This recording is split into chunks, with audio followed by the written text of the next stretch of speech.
All right, everybody. Dan Rother, top student athlete recruiting here to share a pretty important topic. College recruiting, all sports is changing tremendously. It has the last few years.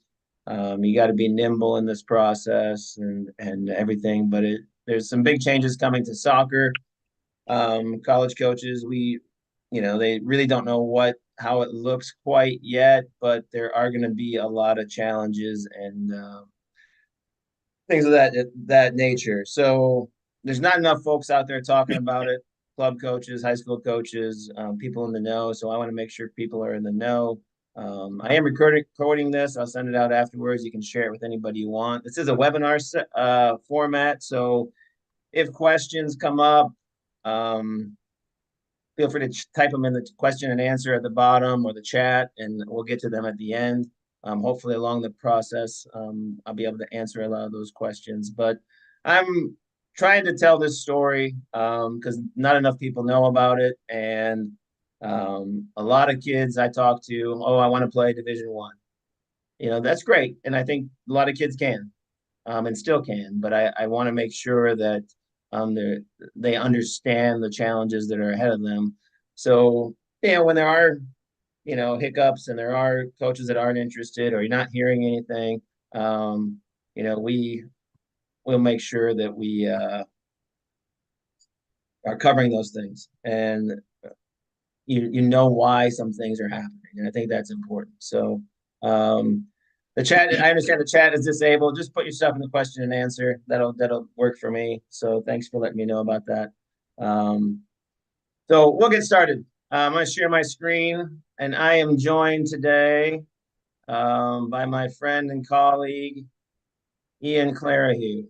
Ian, are you there? I'm here. Dan, how are you? Great, I'm great. It's beautiful, 95 degrees in Dubuque, Iowa right now. So where I'm located. So we're enjoying some air conditioning. So Ian was a longtime college soccer coach. Coached at all divisions, mostly Division One and Division Three, and coached at places like Yale, Villanova, Duke, St. John's, Akron, Northern Illinois, Linfield, and then St. Thomas, Texas, which is Division Three, which was his last stop. He won a national championship at Division Two. He's got a ton of experience and gives us a lot of understanding of how this process works. Myself, I was a college coach for 24 some years. Had some great success as a coach. Went to a lot of Final Fours and national championships and competed at the highest level. I've been doing this for about 5 years, coming up on that, helping kids and college coaches connect, helping them find right fit opportunities, so that you find a great place to get an education, a great place to play soccer, where you can maximize your potential on and off the field. Um, so there's been a big court settlement. It's called House versus the NCAA. House was a swimmer from Arizona State, and he sued the NCAA over profit sharing, saying the NCAA is getting all this money from TV and ticket sales and this type of thing, and the student athletes aren't getting anything. So what has happened is um, the NCAA had to settle the court case, and they've decided to profit share with their student athletes. That's a total change in. It's basically now it's going to be pay to play to some extent, right? Athletes are going to get paid something. We're not quite sure what yet, but they're going to get, on top of scholarships, potentially on top of all the advantages they get to go to college and play sports.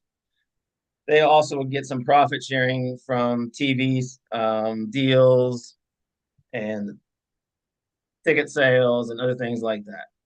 Well, the drivers in this arena is football and basketball, right? They bring in the most money, they bring in the TV deals, things like that. But it's changed everything.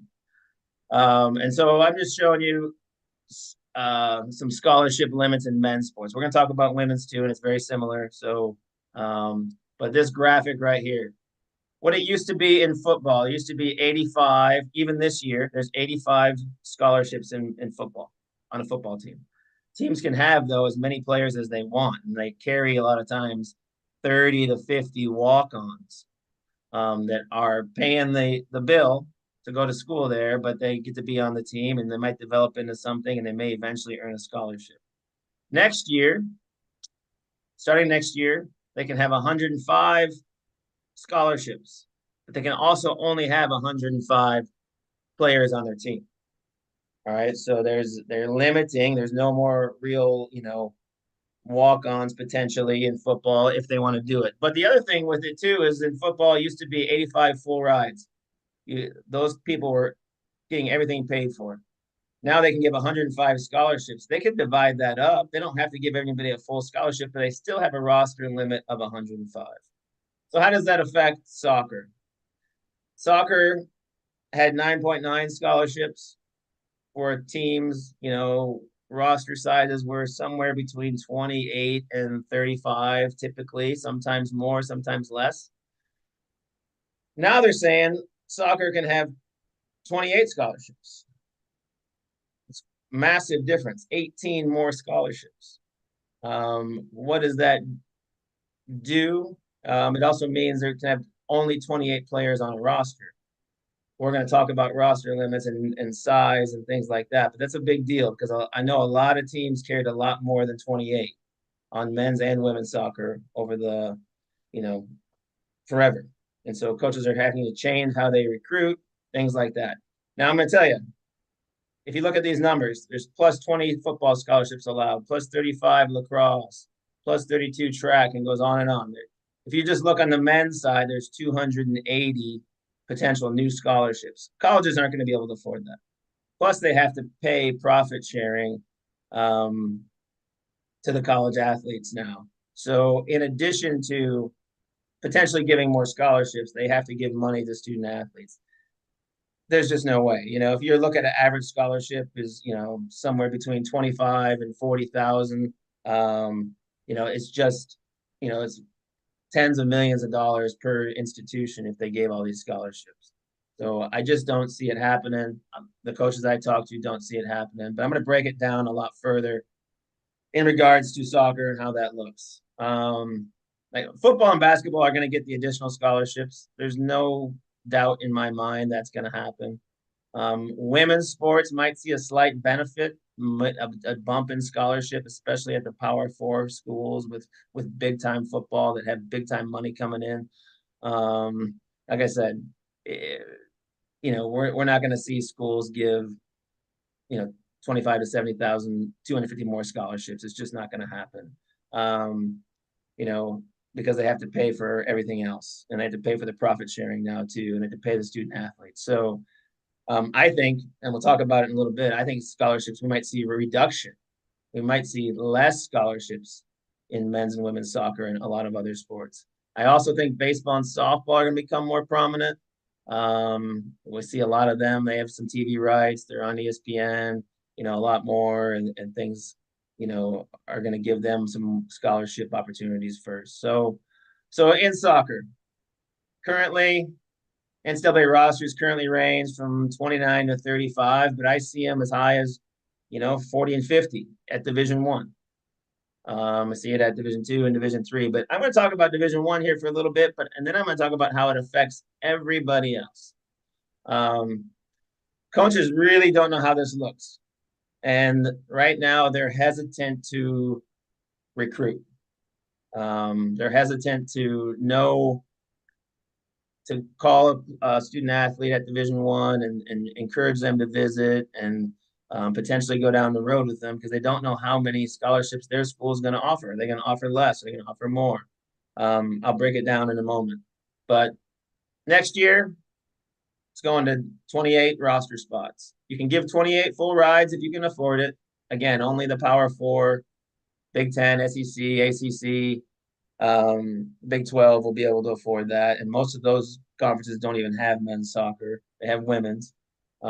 Each institution or conference will decide how many scholarships they can afford. There is right now, currently, there's a Division One men's soccer team that only gives one athletic scholarship for the whole team. So if you can imagine, if this is going to cut scholarships, it's going to get interesting. Will we see a new division formed? Will there be a Division One AA? Will there be a Division 4 formed? I'm not sure yet. And that's what coaches don't quite know yet, and so they're not ready to go down the road with 2025s, 2026s. We might see schools drop men's soccer, maybe even women's soccer if they can't, so they can max out the money they spend on football and basketball. It'd be sad. We might see soccer become more of a USL model, like a minor league professional model in colleges. Brigham Young does this. New Mexico State does this. We might see something like that, where it's not an NCAA sport anymore, but they still have this team. You can play on the team. It's more professional. I don't know. Coaches don't know, but I know this: there's going to be less opportunities at Division 1. This will cause a trickle down effect at all levels, right? If there's less opportunities at Division 1, you're going to see those players have to go somewhere. They're going to go to Division 2. Those players at Division 2 are going to get bumped down, and they're going to play at Division 3, and so on, right? So there are going to be challenges up and down the ladder. And Ian, feel free to jump in if you hear anything or see anything, want to talk about anything. But this is a current and future soccer roster sizes and scholarships graph I made. All right, so men on the top, women on the bottom. Currently, 203 men's Division 1 programs. They have an average roster size of 32. Current scholarship limit, that's if a school fully funded, they can give 9.9. That means the school decides they can give how much they can give. If they're giving 9.9 scholarships out, now they might be able to add it with academic money and give you a full ride if they give you a partial scholarship. So a coach could say, okay, I want to give this person, a 50% scholarship in soccer. Well, if they can get 30 or 40% in academics, they're getting a pretty darn good deal on college. But that's currently how it works. Starting next year, again, they're moving the scholarship limit up to 28 if a school can afford it. I don't know anybody that will afford it for men's soccer. And I doubt it on the women's soccer side from what I'm hearing from people that I know at Division 1 and things like that. But it could happen at a few schools. I just don't know if the playing field is not going to be very level if one school in Division 1 is giving 28 and one school is giving 1. It's just not going to be the same. They're not going to be on the same planet in terms of ability level, right? But then the roster limit's 28. So 4 less players on each Division 1 roster. 4 less players at 203 schools is 812 less players playing Division 1 next year and in the future. Going to be harder to play on a Division 1 roster. Now, Division 2 and Division 3 don't change. There's 200 schools playing Division 2. They can have as many players on the roster as they want. They have 9 scholarships. They'll have 9 scholarships next year. Division 3 has 413. They can have as big a roster as you want, and they don't have scholarships. NAIA is National Association of Intercollegiate Athletics, just another governing body that has college soccer. 202 teams playing. They have average roster size of 30, and they can give up to 12 scholarships, and that will continue. And junior colleges have a lot of scholarships, 24. So there's a lot of options on the men's side. Women's side is a little bit different. The biggest thing is there's more teams playing Division 1 in the women's right now, and Division 2.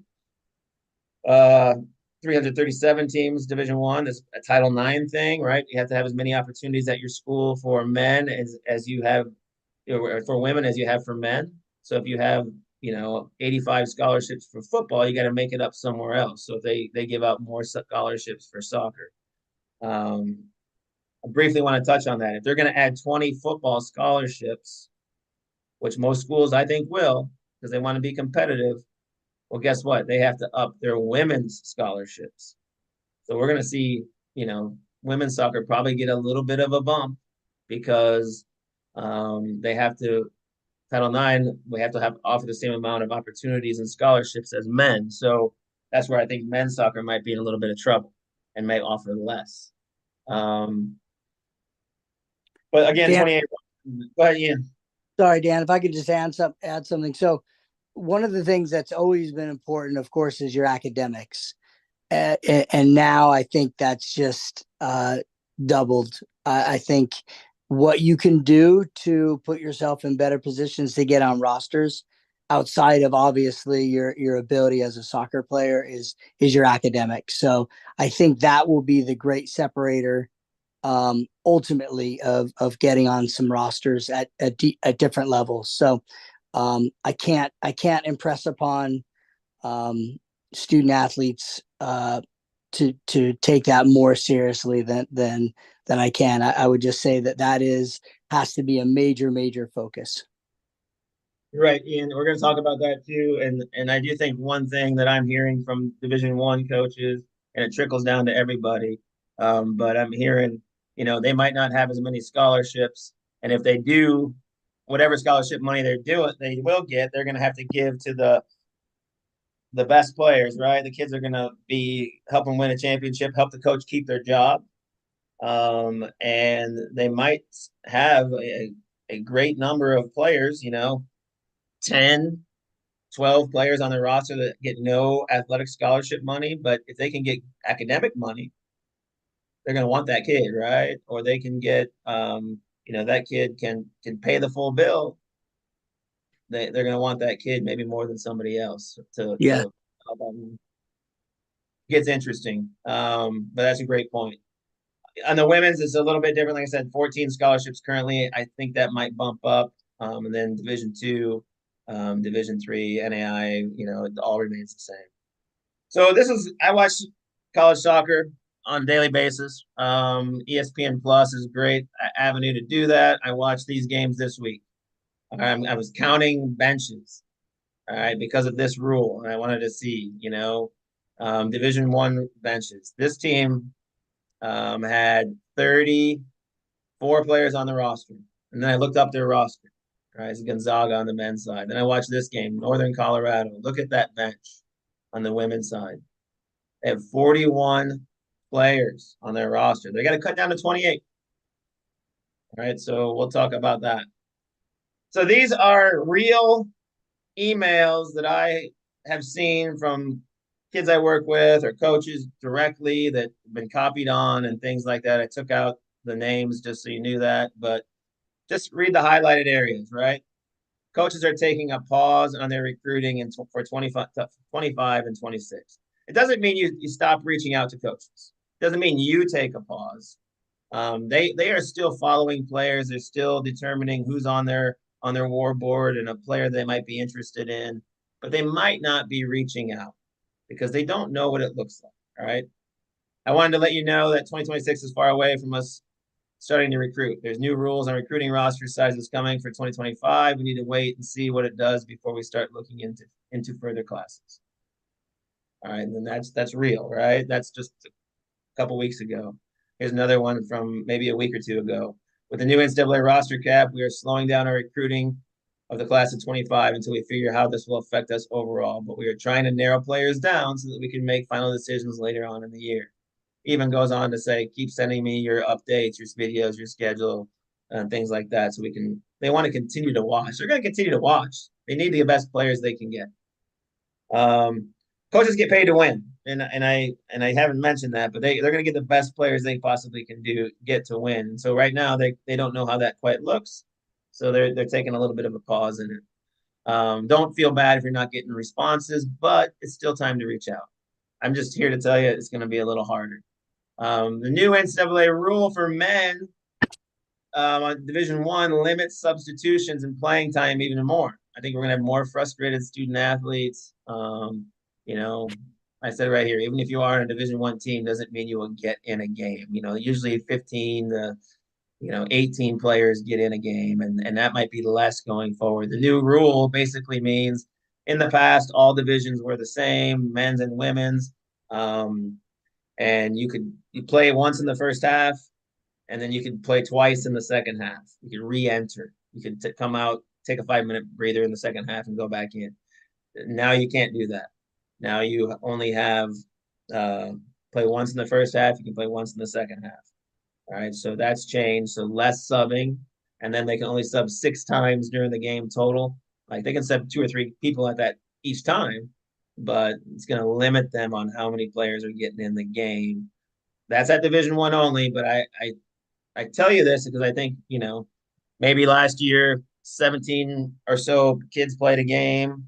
Maybe it's going to be on average down to 15 or 16 this year, and you're just going to see a few more frustrated players. So let's do a sample here, right? Clemson men's soccer, they're national champs last year. Current roster size, 2024, 34 student athletes. All right. They'll need to have 6 less players on their 2025 roster. So they're either going to need to cut players or recruit less. Um, you know, that's 6 less student athletes on the Clemson roster, the best roster in the country, means 6 great players for a program somewhere else. Probably somewhere else in Division 1, but maybe not Clemson, right? Maybe a step lower. This will trickle down to all levels. You'll see, the top players. If 6 people aren't able to go to Clemson, they're going to land somewhere else. If they land somewhere else, in Division 1, it's going to kind of keep bumping the level a little bit down. Doesn't mean the level is going to be. It's actually going to bring the all level up, right? Like Division 2 is going to get better, Division 3 is going to get better, lower level Division 1 is going to get better, but you're going to see that take place. So the trickle down effect is real. NCAA 1 will be recruiting less, right? And this is just reiterating what I just told you from Division 1 coaches. Nobody, or at least nearly nobody, is getting the 28 scholarships beginning in 2025. Some Power 4 will increase above the current 14, but not close to the 28 allowed. Some will stay at the same of 14. This is for women's. And others will lose some scholarships. All the while, very few Power 4 schools even know officially what scholarship number they will be supported at their institution for the moment. Schools need to save money right now for the pending revenue sharing that wasn't in anyone's budget projections. Additional scholarships will ultimately count against the revenue sharing up to a certain number, making for less available funds to be dispersed directly to student athletes. That's from a Big Ten coach. All right. Um, most players, and then this is another one. Most programs have to cut players because they're going to be over the 28 cap when 2025 comes. That's a big thing. If they had 35 plus, they have to reduce to 28. That a lot of tough decisions. All right, there's no grandfathering in. Coaches are going to have to do it right away, and so they may have to cut players from their own team that are currently on there. And coaches had plans for the future. They thought, hey, I'm graduating 7 people next year. I bring 7 in. That's not the case right now. So that's a big balancing act, and Title IX will be a part of it, and we'll have to see what happens. But that's another piece. These are some direct messages, some real direct messages. Mostly on the women's side currently because women seem to commit earlier, but there's a lot of people being asked to decommit or having to decommit from Division 1 programs, right? You know, I'll just read this red one. After unforeseeable events regarding the roster cap, I will not be continuing my academic and athletic career at Penn State. I want to thank the staff for the opportunity. I look forward to future endeavors. This one was interesting, real quick. My daughter received her decommitment call from a Division 1 Power 4 school. They're obviously frustrated.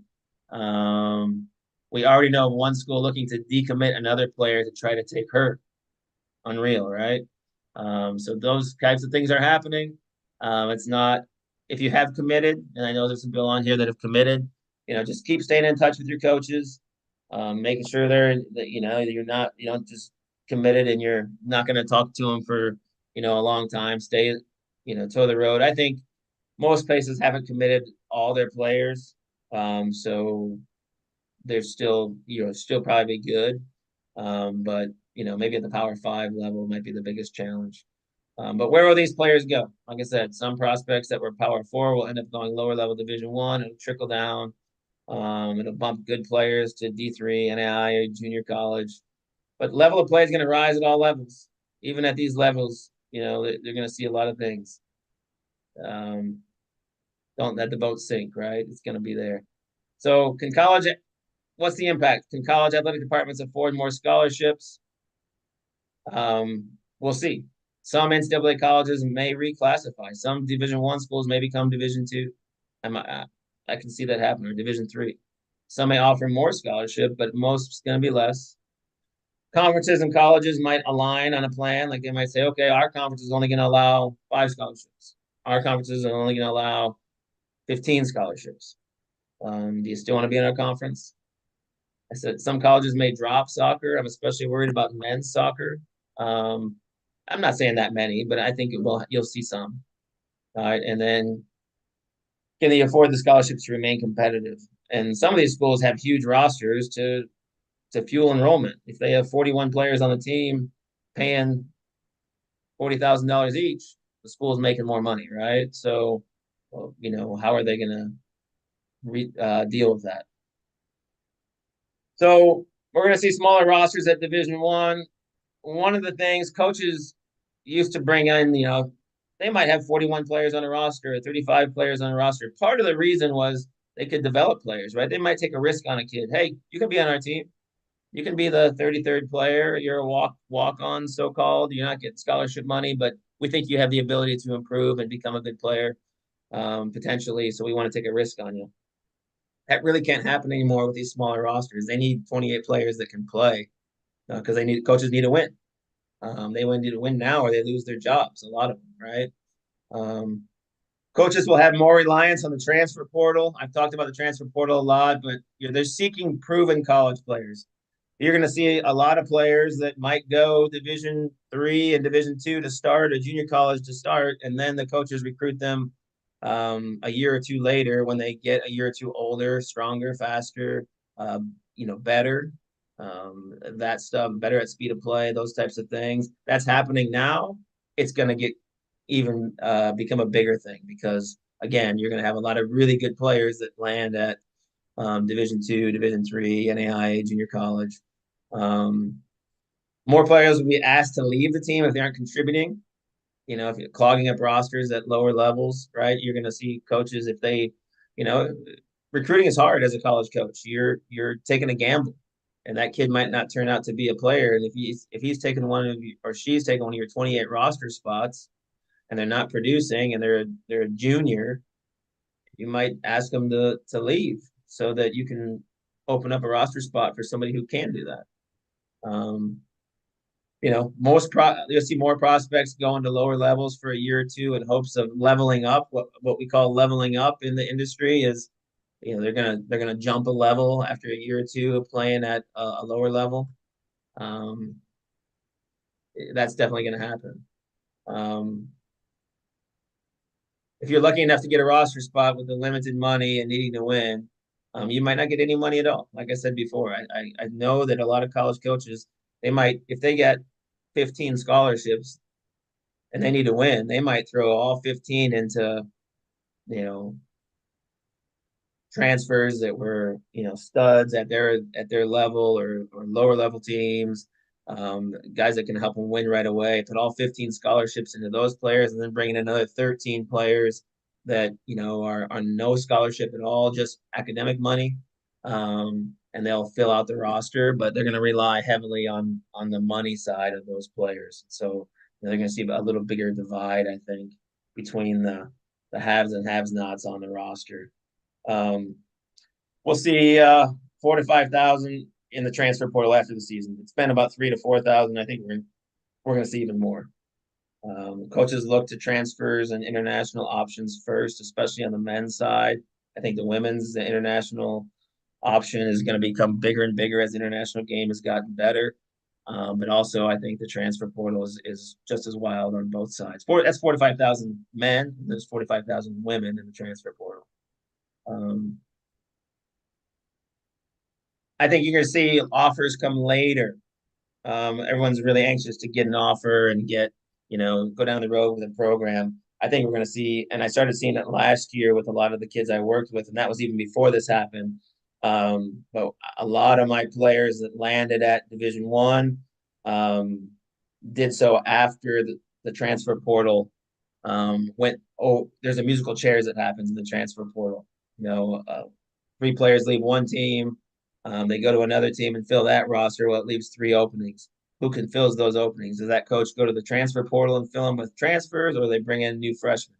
Well, maybe they bring in one transfer and 2 freshmen, and that freshman they weren't recruiting him yet. They had him on their radar, and they were following him, and they didn't have an opening for him, and now they might have an opening for him. We're talking in January or February of your senior year, and the coach couldn't go down the road with you until that point because his roster was full. Their roster was full. Um, we'll see Division II, Division III, NAI continue recruiting. And if you have hopes of Division I, even if you have hopes of Division I, still go down the road with these options. You don't never know what can happen, and there's always leveling up. There's always maybe a school comes in late. Division III, Division II coaches jump to Division I and take players with them. I mean, just you got to go where you're wanted. That's a big thing, and listen to everybody that gives you a call because it's going to be harder, and you want options in the end. Gap year programs are becoming more popular every year. I've had a couple of players go on gap year programs. These are 2 that I really endorse. I don't endorse all of them because I think some of them are a bit maybe not as professional as I'd like, but e-tours in Spain, you go for a year, you train, you work with professional sides, you learn Spanish, and you get better playing with really good competition. Pre-college DA, another one here domestically.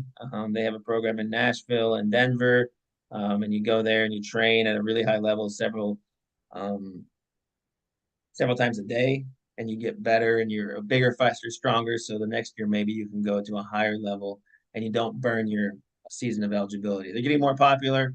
They're just starting to come around on the women's side as well, but there are options that way. So what can you do, right? How do you manage this? Well, first off, you got to cast a wide net. All divisions, all levels. Keep getting on radars. Coaches are still watching, right? They're like I said, they're still paying attention. They're not watching players and evaluating players. They may not be reaching out to players. So you might email a coach and you get silence. Keep emailing. They don't know what it looks like yet. Keep reaching out, see what happens down the road. But you need to stay on their radars. Keep getting them new video. Keep telling them your schedule, all those different things. Target colleges that are good fits athletically, academically, financially, socially. My next webinar, we're going to talk about how to target schools that are good fits for you. And everyone's got different priorities, and how does that play out? Listen to every coach that shows interest. You never know. You never know how that's going to play out for you. Or they might know somebody, or they get a new job, or those types of things. Consider all your options, including gap year programs and possibly leveling up.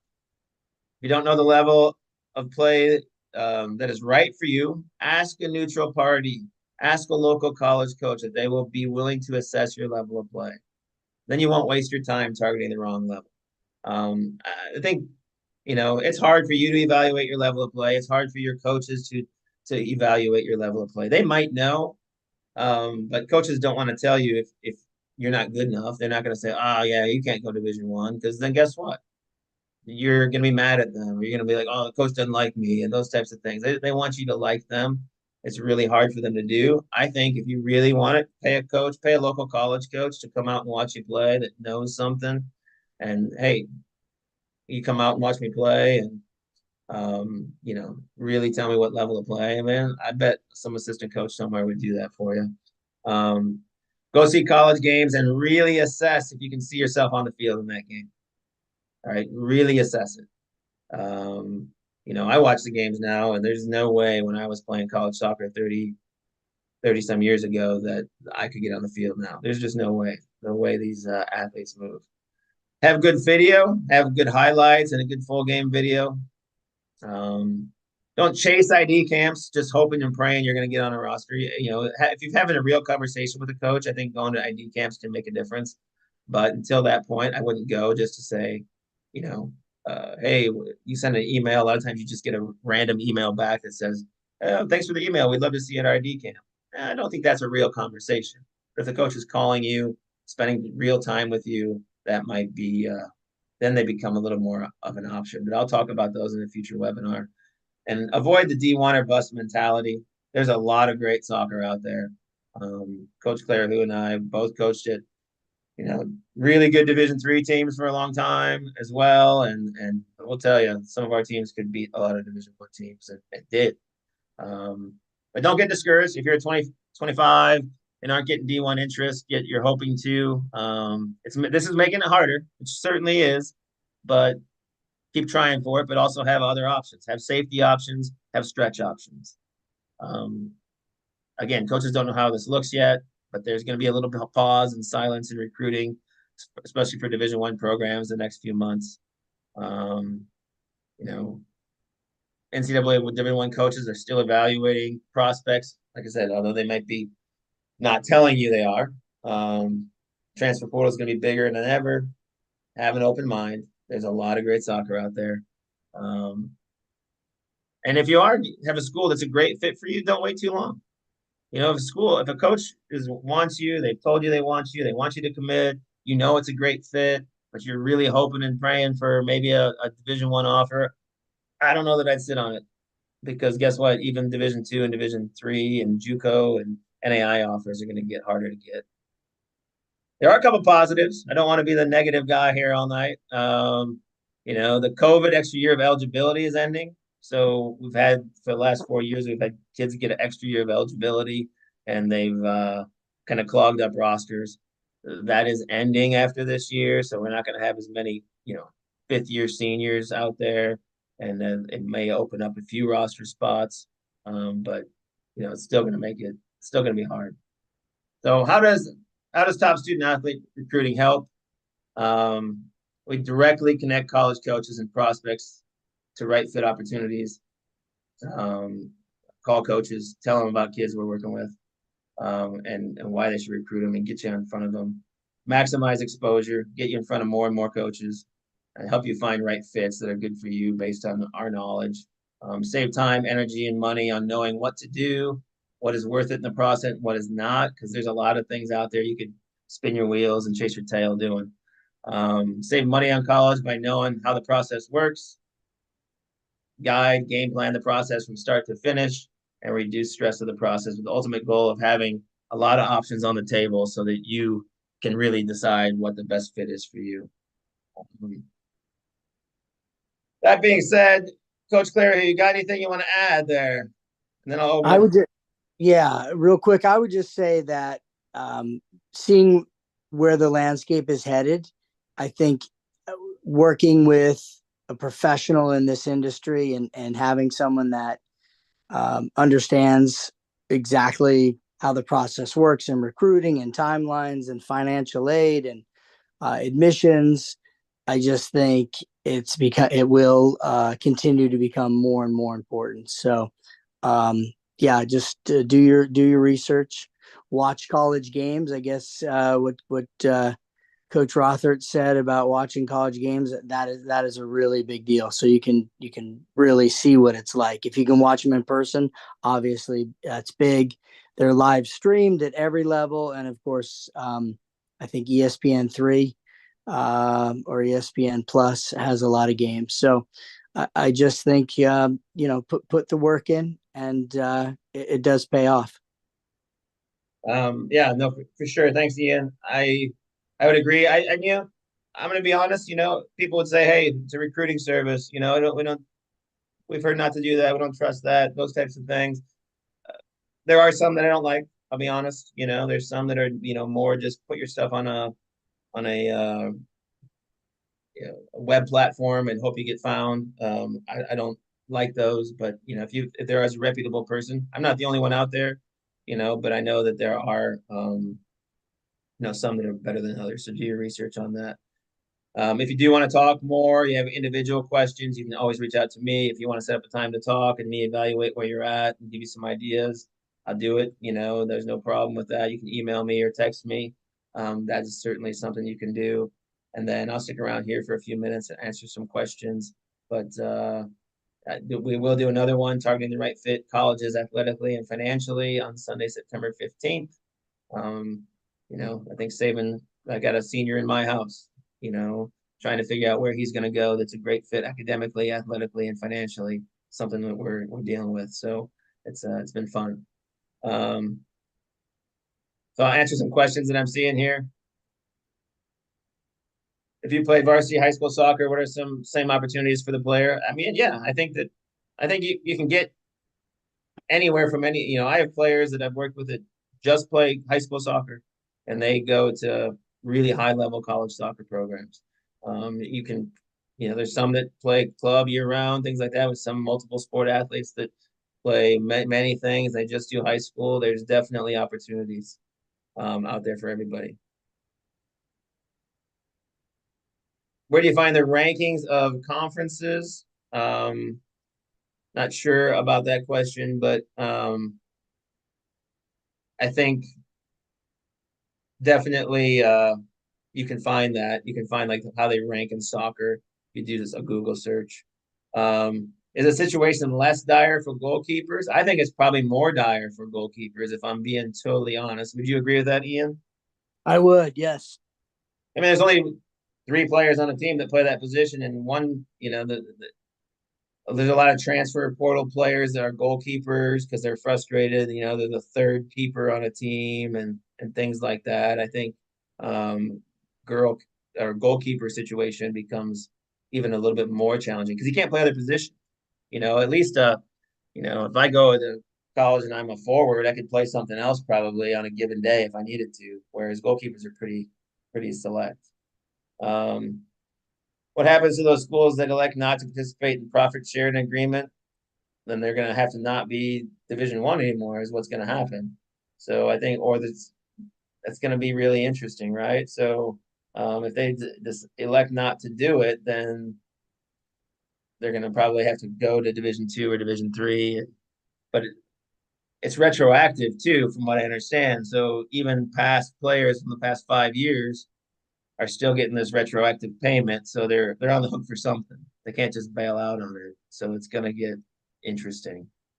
One of the key parts to a highlight video is showing what you do well for you and what in accordance to what that position should be doing well, right? You should be showing everything that your position would do at a high level. You should be able to do those things. For instance, right, center back, you got to be able to distribute. Yes, you got to be able to win the 1v1 duel. You got to be able to win the air. I see center back videos where the center back doesn't win a ball in the air the whole 2 to 3 minutes. I don't know if that's good enough because you have to show everything your position would do well um, in that in that situation, right? So, anything else with that, Ian? I think especially, per the level, right? Like I think the college game is certainly different than the youth game, and so I think sometimes the youth game, um, there aren't as many opportunities for the ball maybe to be in the air at times, and so hopefully, if you're in a situation where you're not having as many clips at the center back, using that as the example, that maybe you can do some one-on-one extra stuff because a college coach is definitely going to want to see that from you in that position. Yeah, no, I would agree, and maybe it's a situation too where hey, your club is really good, and to keep the ball on the ground, and both teams do a good job of that, and but maybe your high school team, the ball's in the air a little bit more. Maybe you need to pull in some high school clips, right? I don't know. Like you got to find a way to get some of that stuff if you can. So find a way, whether it's individual stuff. Here's a great question: how can you tell if you're on a school's radar? I'm getting email replies. Is that enough? I would say it gets real when it gets to texting. I'm gonna be blunt with you because that's the kind of guy I am. But I also think ask questions back. Have back and forth, right? Ask for a phone call. Keep asking for a phone call. Hey, coach, I'm really interested. I appreciate the email response. Can we jump on a call here soon? Um, Let me know your schedule. I'd love to schedule a time to learn about your program and tell you a little bit more about me as a soccer player. If they're going to spend a half hour with you on the phone, maybe an hour, there's interest. Wouldn't you say that's right, coach? For sure. I think there's not really a time limit. I mean, yes, a 1 minute call might be a little brief to show interest, but I think it's what you're talking about in that call, right? So have a list of items that you're prepared to speak to whatever coach you're going to be talking to. So be informed, um, be prepared. I think those things are really important. Yeah, I always think, you get a camp email. Hey, coach, they want you to come to their ID camp. Um, you know, and they say, hey, thanks for the email. Like what we saw in your video. We'd love you to attend our ID camp. Well, guess what? That ID camp might cost a couple $100s. You might have to go stay in a hotel. Heck, you might even have to fly there, right? This could be a couple hundred to a couple $1,000s to go to the ID camp. I always try to tell kids, hey, make sure let's have a conversation with that coach. All right. Tell the coach, hey coach, I really want to come to your ID camp. I'm super interested in your school. I'm super excited you told me about this. I'd love to jump on a call to learn a little bit more before I come to the camp because it's a huge commitment for my family to come to your camp. Um, and then if you get a response that says, yeah, let's talk next week on Thursday at 2 o'clock, game on, right? If you get crickets, I don't think I'd go to that camp. That's just me. Um, that's just some of the advice I give and try to help the people I work with get. Does getting a testimonial from your current coach, high school or club, help with the recruiting process? Coach Claire, who you coach some club right now, what do you think about that? I think it can. I think it's helpful if that's a personal relationship. If there's prior knowledge of each other, so I certainly think it can. If the two people don't necessarily know each other that well, I still think it can be helpful, but it's not, of course, as helpful as knowing someone personally. Yeah, I agree. Yeah, the personal connection is big. Like the only thing about that, it can help. It definitely helps about character, I would say, right? Telling about a kid's character, that they're, those types of things. But I also think, the college coaches don't know your coaches typically. So if they don't know them, they might not trust them in the understanding level of play. And do you really understand it? Or does your coach really understand what they're talking about in that regards? But it still has value. It still has a little bit of value, especially about character and you as a person and things like that. What things should we talk to coaches about on the phone call? Well, prepare some questions. Coaches don't know you have a notebook in front of you. Have some questions ready, right? Um, so when you go into it, you're not, stumbling over yourself and don't have anything to talk about. And when they say, do you have any questions? Have a question. Have 2 questions, 3 questions. Don't just say, nah, I got nothing. Like they coaches want to recruit kids they like. Coaches want to recruit kids they have a relationship with. So develop a relationship by asking some questions. Heck, ask them about, hey, where'd you go to college? Well, tell me about your college experience. Tell me why you've gotten to coaching. Like things like that are different than the other kid than the most kids are like, tell me about your roster spots. Tell me about, what's your depth chart at center back. Ask some questions that have meaning and you're gonna move up the ladder a little bit. And then think about questions they might ask you. They're always gonna ask you what are your strengths, what are your weaknesses. Have answers and think about those before you jump on a call because that's only gonna help you be liked by a coach, right? So, um, well, hopefully that was informative to you all. If there are other questions, you can email me directly, either myself or I'll get Coach Claire Hugh to reach out as well if needed. And then or you can send me a text. Um, we'll do another one September 15th. I'm going to do a bunch more this fall, just open information, try to get more information, help people out, find great fit opportunities to play college soccer. I know it seemed a little negative tonight at some points. All right, but I just want to tell the truth because a lot of people, don't know what's going on and they need to know that stuff. So thank you and have a great night. Thanks, Ian. Good night, guys. Thank you.